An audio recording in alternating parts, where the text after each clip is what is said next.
C'est l'heure des informations sur la télévision de la famille. Mesdames et messieurs, bonsoir et bienvenue au sommaire de cette édition. L'Union chrétienne médicale et paramédicale qui commémore sa journée nationale et le calvaire des migrants africains en Libye. Bonsoir encore une fois et bienvenue. Avec nous sur ce plateau, le pasteur Samuel Korgo, directeur de INSETA, pour la fenêtre entretien de ce jour. Bonsoir, pasteur. Bonsoir, monsieur Yamiogo. Et bienvenue. Merci. Une fois encore sur ce plateau. Merci beaucoup. D'accord. Alors, la suite de ce journal, permettre aux chrétiens évangéliques qui travaillent dans le domaine de la santé de vivre leur foi chrétienne dans ce milieu et faire également de leur métier un outil d'évangélisation. C'est la vision de l'Union chrétienne médicale et paramédicale qui a tenu sa journée nationale ce dimanche à l'église des Assemblées de Dieu de Dassasgo. Le mouvement a profité de cette journée pour présenter la structure aux fidèles de cette assemblée. Étaient présents pour nous Abibalaï Bouraïma et Gédéon Tapsoba. UCMP, l'Union chrétienne médicale et paramédicale, une organisation qui rassemble les hommes et les femmes travaillant dans le monde de la santé, a tenu sa journée nationale le dimanche 16 juillet à l'église des Assemblées de Dieu de Dassasgo. Objectif, présenter les mouvements aux fidèles de cette assemblée et faire connaître son but, ses objectifs par rapport à l'église. L'objectif de l'Union, c'est d'amener le chrétien qui travaille dans le monde de la santé à vivre sa foi dans le milieu de la santé, à soigner l'homme qui vient à lui dans son corps, dans son esprit et dans son âme. Être un témoin auprès des malades qui viennent vers lui, être des témoins auprès des accompagnants qui sont avec le malade et être un témoin à l'endroit également de ses collègues et collaborateurs. La fin du mois de juin et au début du mois de juillet chaque année, l'UCMP choisit une église pour sa journée nationale. À la fin du culte, le mouvement procède au don des soins gratuits. Au niveau des soins, on a quelques spécialités. Il y a la médecine générale, la pédiatrie, odontostomatologie, l'ophtalmologie, et il y a la psychiatrie. Et on a prévu des dépistages de l'hépatite, de l'hypertension et du diabète. On offre les soins gratuitement, sauf les médicaments qu'il faut payer. Là, il faut aller en pharmacie payer, sinon les soins c'est gratuit. Le mouvement a annoncé aussi sa disponibilité pour accompagner les églises qui veulent avoir des soins gratuits. Durant tout ce mois de juillet, des équipes de l'Union vont sillonner les églises pour présenter les mouvements. L'Institut d'enseignement théologique et artistique INSETA des Assemblées de Dieu du Burkina Faso se déporte en terre ivoirienne.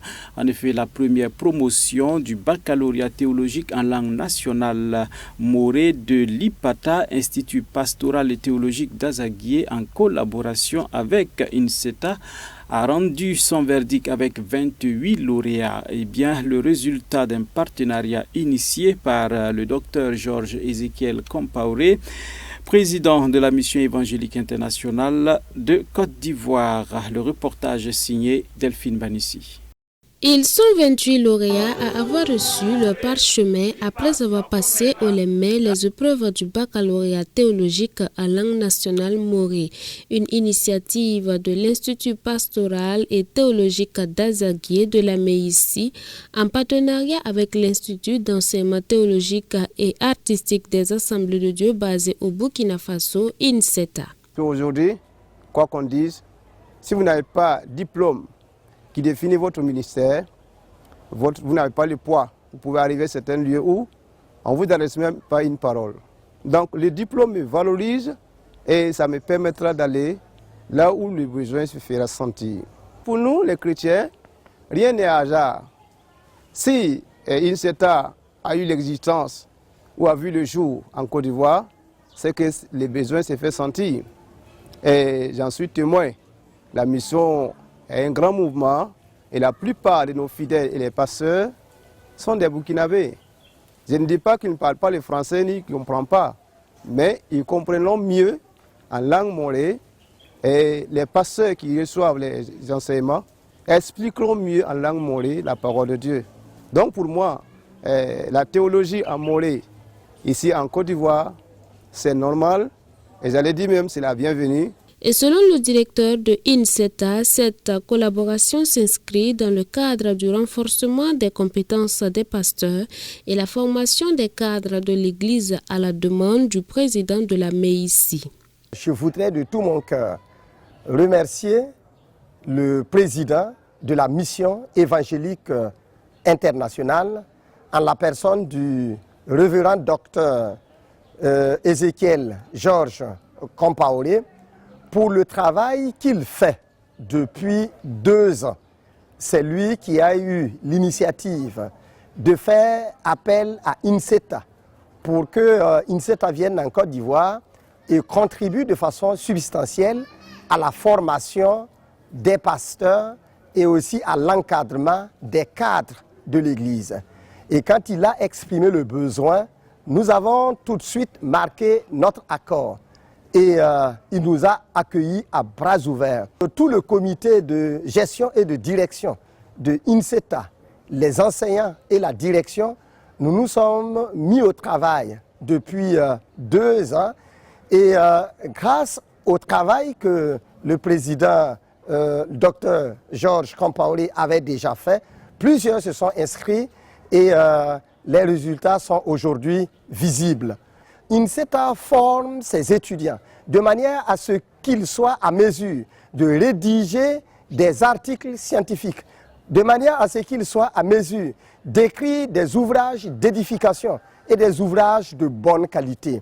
Et aussi, INSETA forme en communication. Comment est-ce qu'aujourd'hui, la prédication peut être donnée de façon satisfaisante?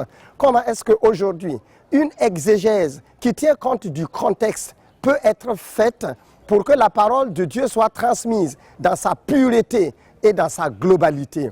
À en croire le docteur Georges Ézéchiel Compaoré, président de la MEIC, plusieurs raisons ont motivé cette collaboration avec INSETA qui vient enseigner en langue nationale morée dans un pays étranger. Il cite entre autres le manque d'enseignants et la préparation de la relève dans la dispensation de l'évangile de Christ. Les autorités ivoiriennes disent qu'il y a plus de 3 millions de Burkinabés en Côte d'Ivoire. Donc je peux dire qu'il y a plus de 2 millions qui parlent le moré en Côte d'Ivoire. Or nous sommes installés en Côte d'Ivoire depuis des années. Donc notre public cible, qu'on veuille ou pas, ce sont les morés, pour ne pas dire les mossis. Donc l'initiative est bienvenue dans ce sens qu'on a un public qui ne s'exprime qu'en moré. Donc nous avons besoin de gagner pour l'évangile et puis aussi les faire asseoir dans la foi. Donc je crois que INSETA est la bienvenue en Côte d'Ivoire. Même si nous sommes en terre étrangère, on a un grand public qui ne comprennent que le moré et qui ont besoin de développer leur foi. Les défis, d'abord, il y a manque d'enseignants, alors que nous avons noté. Ensuite, il y a la relève que nous voulons préparer. Ce sont des défis à relever. Donc déjà, avec les 28 personnes qui ont été formées, nous avons en leur sein des enseignants qui sont capables de former ceux qui sont de l'école publique et pourquoi pas ceux qui sont des supérieurs. Donc de ce côté, c'est un but déjà atteint. Deuxièmement, il faut préparer la relève. Nous sommes enseignants, nous sommes en train, qu'on veut ou pas, on va un jour partir. Soit on rejoint le Père Céleste, soit on va à la retraite. Donc il faut déjà préparer la relève et ceux-là sont déjà des personnes bien placées pour reprendre le travail après nous. Même avec nous, ils peuvent travailler. 2 ans durant, ces lauréats ont suivi les cours en Côte d'Ivoire sur différents modules abordant sciences et vie spirituelle, tout ceci en langue nationale morée, administré par des enseignants de INSETA basés au Burkina Faso.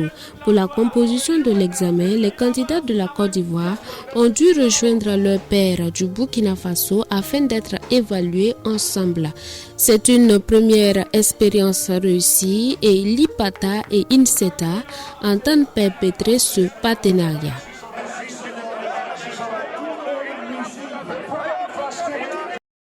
Et pour être complet sur le sujet, nous vous l'annoncions tantôt sur ce plateau, le pasteur Samuel Korgo, directeur de l'Institut INSETA, voilà, qui s'est déporté en Côte d'Ivoire. Pasteur, quel est le projet de Zignaré, le siège à Azaguié?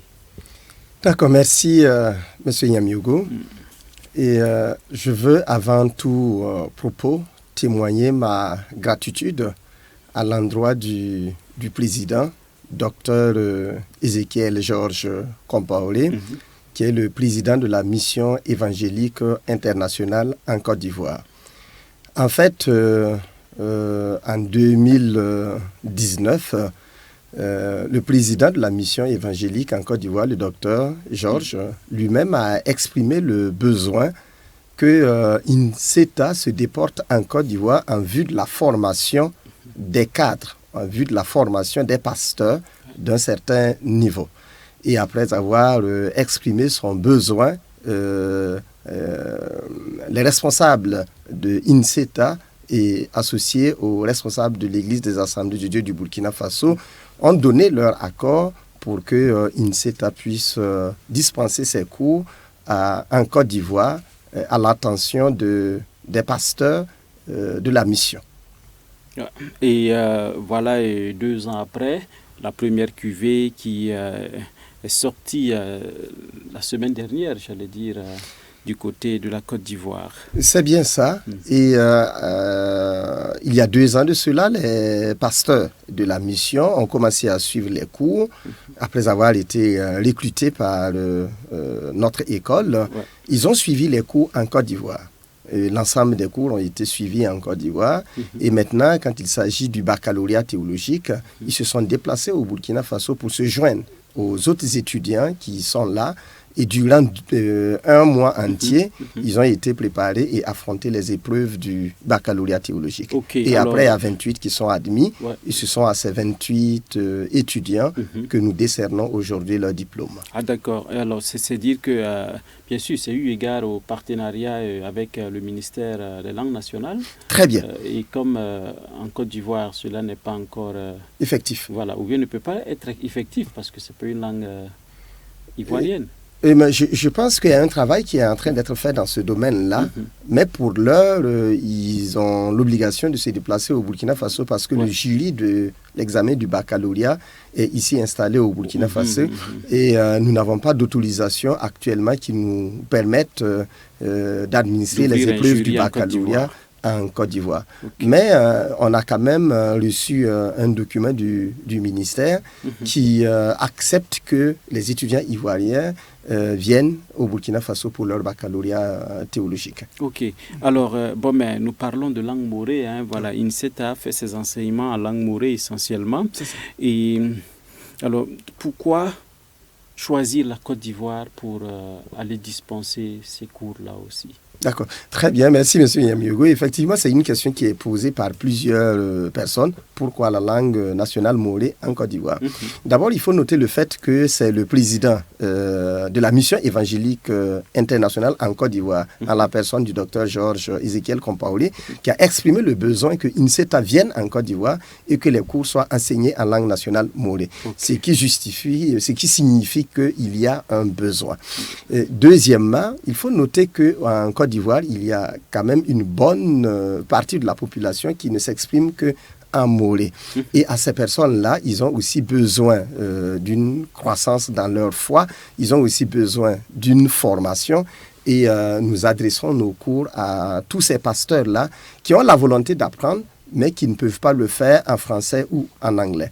Ils sont plusieurs et nous pensons pouvoir répondre aux besoins de ces pasteurs-là. Peut-être qu'à l'avenir, ça va évoluer, mais en attendant, il y a un grand besoin de formation d'un niveau supérieur à l'endroit de ces pasteurs. Vous êtes déjà dans les perspectives et les défis. Il y a un grand besoin de formation dans l'avenir. Ensuite... Ça, effectivement, en termes de défis, il y a un grand besoin. Et la demande est forte. Notez vous-même qu'après 2 ans de formation, en première année, nous avons recruté 30 étudiants qui se sont engagés pour la formation.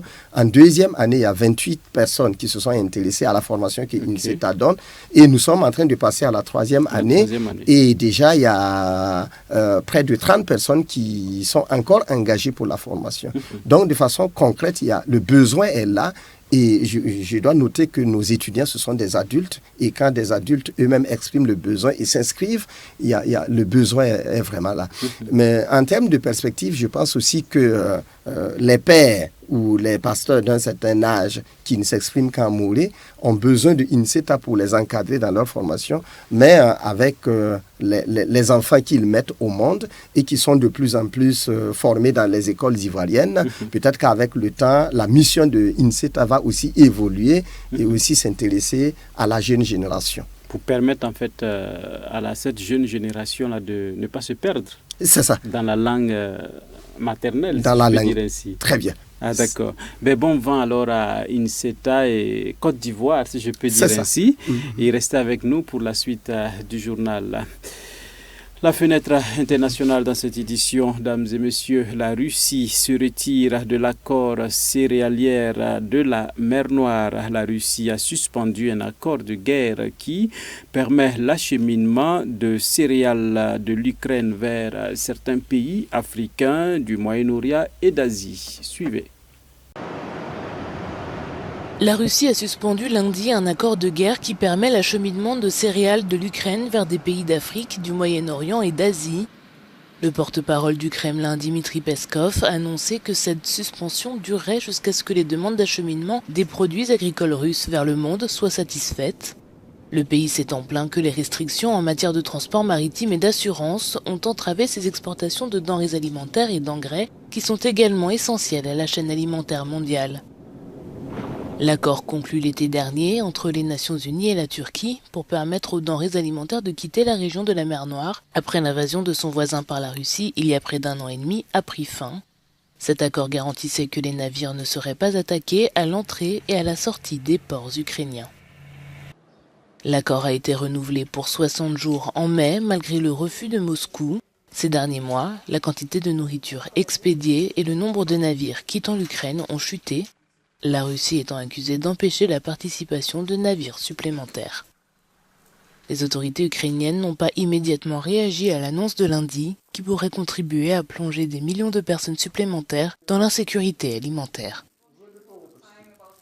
La Libye accueille des migrants expulsés de la Tunisie. Secourus par les gardes frontières libyens, ces migrants iraient dans une zone inhabitée près de Al-Assad à 150 km de Tripoli. Quelques gouttes d'eau sur la tête et une gorgée pour tenter d'étancher sa soif. Une femme a droit aussi au précieux liquide. Ces infortunés font partie des migrants africains chassés de Sfax après les affrontements ayant coûté la vie à un Tunisien le 3 juillet et conduit dans ces zones inhospitalières près de la Libye sous une température dépassant les 40 degrés. La police tunisienne m'a attrapé avec ma femme. Ils ont demandé les papiers. On a montré les papiers. On nous a ramassés pour mettre dans un camion. Je leur demande, vous nous amenez où? Ils disent qu'ils viennent nous jeter en Libye. J'ai dit, mais qu'est-ce qu'on a fait pour venir en Libye? Ils disent que non, on n'a pas besoin de vous. Et ici en Tunisie. Ces hommes et femmes secourus par les gardes frontières libyens erraient dans une zone inhabitée à environ 150 km au sud-ouest de Tripoli, sans eau ni nourriture. Maintenant, quand ils ont fini, on nous a mis dans le désert et ils ont tiré sur nous. Allez-y en Libye, on va vous tuer. Ils ont tiré. C'est là qu'on a croisé la police libyenne et ils sont venus nous donner de l'eau. Ils nous ont pris pour mettre dans leur voiture pour nous envoyer ici. Et depuis ce jour-là, la police libyenne a commencé à s'occuper de nous. Selon des ONG tunisiennes, 100 à 150 se trouvaient encore abandonnés à leur triste sort dans le désert. Les gardes frontières libyens décrivent une situation devenue alarmante. Nous sommes confrontés à des difficultés liées au nombre croissant de migrants qui arrivent chaque jour. Le nombre de personnes secourues varie entre 70 et 50. Bien sûr, nous leur fournissons des soins de santé et une aide d'urgence, ainsi que les premiers secours, étant donné que certains migrants traversent le désert de la Tunisie à la Libye. Dimanche, la Tunisie a signé un partenariat stratégique avec l'Union européenne, dont l'un des piliers est la lutte contre l'immigration clandestine. Dernier élément de ce journal en Zambie, c'est une croissance économique au ralenti qui est annoncée en 2023 selon le plan budgétaire publié par le ministère des Finances. Eh bien, la restructuration de l'économie va bon train. La croissance est là, certes, mais cette année 2023, elle est annoncée à 2,7% contre 4,7% en 2022. La croissance économique de la Zambie devrait ralentir en 2023. Selon le plan budgétaire publié par le ministère des Finances dimanche, la restructuration de la dette est en bonne voie, mais l'économie zambienne ne devrait croître que de 2,7% en 2023 contre 4,7% l'année précédente. Une situation due aux contractions des secteurs miniers et énergétiques qui pèsent sur la croissance. Après des années de négociations, la Zambie a conclu un plan de restructuration de la dette avec le Fonds monétaire international, FMI, devant permettre aux pays en défaut de paiement depuis 2020 d'économiser 7,65 milliards de dollars d'ici 2026. Le plan budgétaire prévoit une croissance de l'économie zambienne de 4,8% en 2024, de 4,3% en 2025 et de 5,0% en 2026 sur la base de l'amélioration des conditions macroéconomiques et de la mise en œuvre des réformes. La dette extérieure de la Zambie a atteint 20,9 milliards de dollars à la fin de 2022. Le conseil d'administration du FMI a approuvé un décaissement immédiat de 189 millions de dollars en faveur de la Zambie à la fin de la semaine dernière. Et c'est tout pour ce soir, dames et messieurs. Merci de nous avoir témoigné votre fidélité. On se souhaite une excellente soirée en compagnie des programmes de la télévision de la famille. Bonsoir à tous ceux-là qui nous suivent depuis Azaguié. C'est en Côte d'Ivoire. En Côte d'Ivoire. Merci, pasteur, d'être resté avec nous. Merci. Eh bien, revenez quand vous voulez. Merci. Merci beaucoup. Voilà.